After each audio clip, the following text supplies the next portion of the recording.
Hai semuanya, Assalamualaikum warahmatullahi wabarakatuh.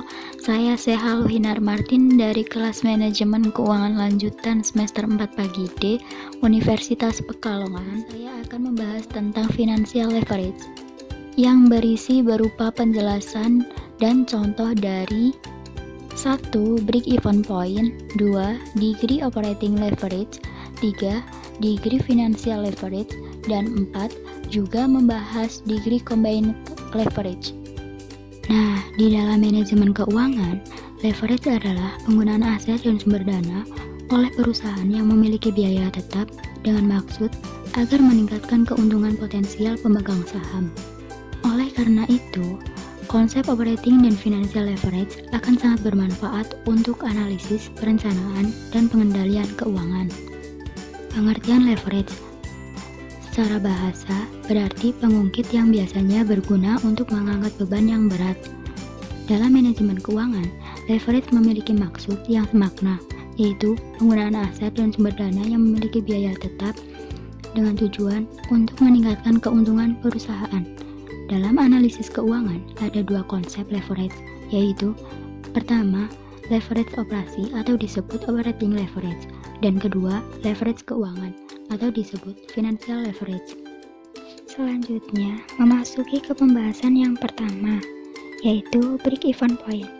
Analisis break-even point digunakan untuk menentukan jumlah penjualan dalam rupiah atau unit yang menghasilkan EBIT, earning before interest and tax, atau laba bersih sebelum bunga dan pajak.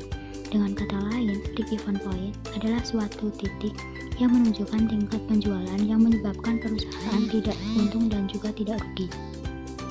Analisis BEP bermanfaat untuk 1. Menentukan jumlah produksi atau penjualan yang dapat menutupi seluruh biayanya atau total cost. 2. Menghitung target penjualan yang dapat mencapai tingkat EBIT tertentu. Konsep analisis break-even point dapat diterapkan apabila biaya produksi dapat dibedakan menurut perilakunya menjadi biaya tetap dan biaya variabel. Biaya tetap atau fixed cost yaitu biaya yang secara total tidak berubah walaupun volume produksi mengalami perubahan.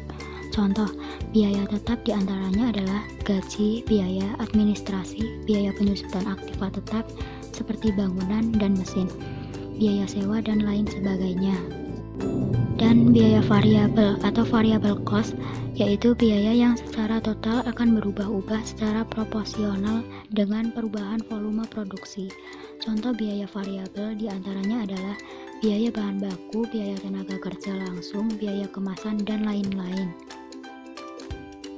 Kemudian cara menghitung BEP. BEP dapat dihitung dengan menggunakan beberapa formula sebagai berikut.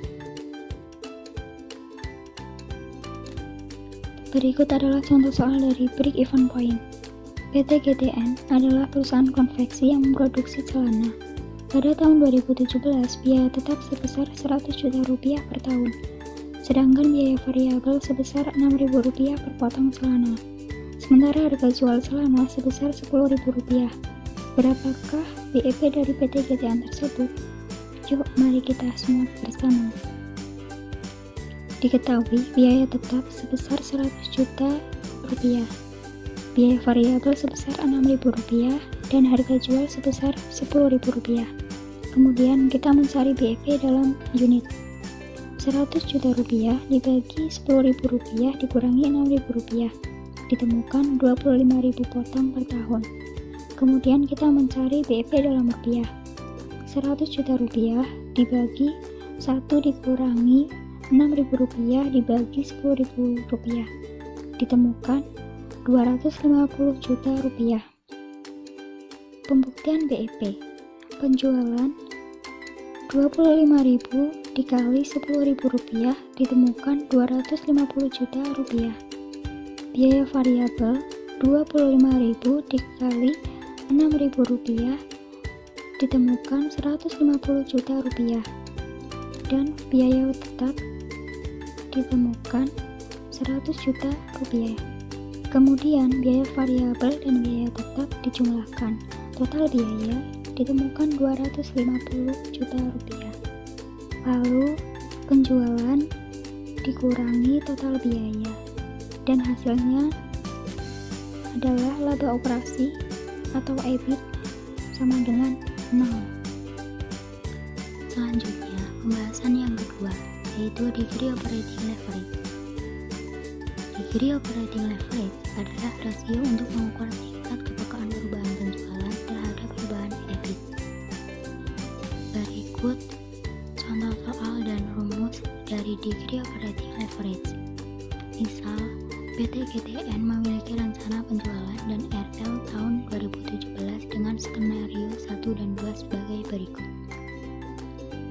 Hasil degree operating leverage ditemukan 6 kali memberi arti bahwa setiap kenaikan 1%, nilai penjualan akan mengakibatkan kenaikan EBIT sebesar 6%.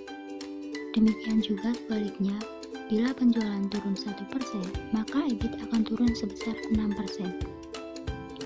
Berikut rumus untuk mencari degree operating leverage dapat dikembangkan sebagai berikut, di mana Q adalah volume penjualan, P adalah harga per unit, V adalah variable cost per unit, dan F adalah fixed cost per unit.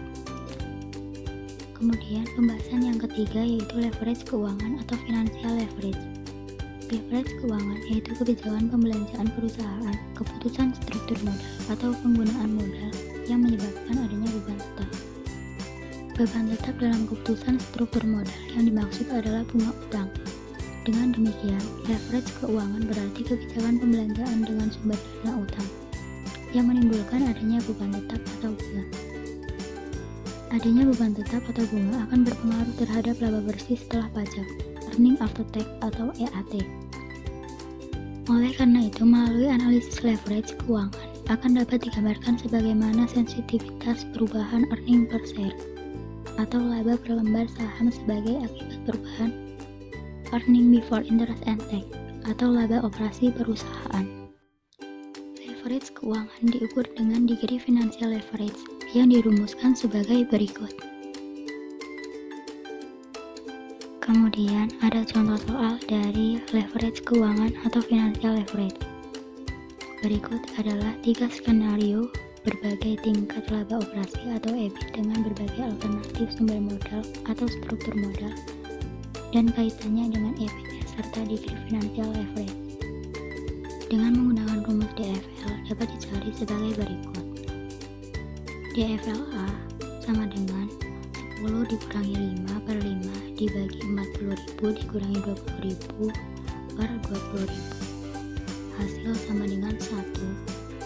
Kemudian DFLB sama dengan 12 dikurangi 5,33 per 5,33 dibagi 40.000 dikurangi 20.000 per 20.000 sama dengan 1,25.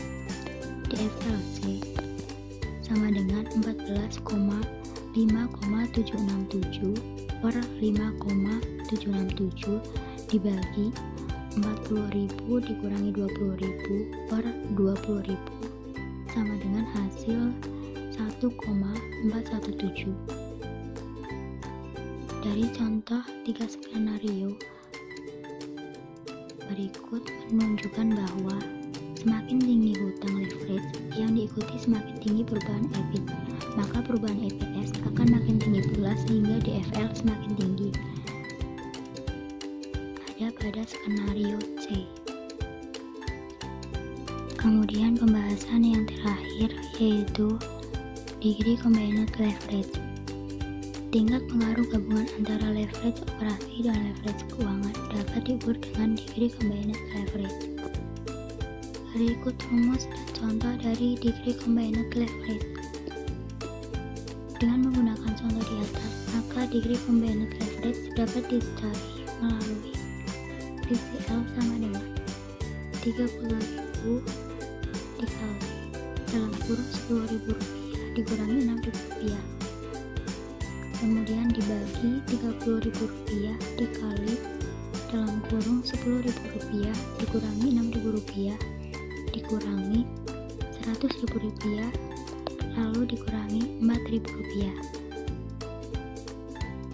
Hasil DCL sama dengan 7,5 kali. Sekian penjelasan dari saya, mohon maaf bila masih ada kekurangan dan kesalahan. Semoga video ini bermanfaat. Terima kasih. Wassalamualaikum warahmatullahi wabarakatuh.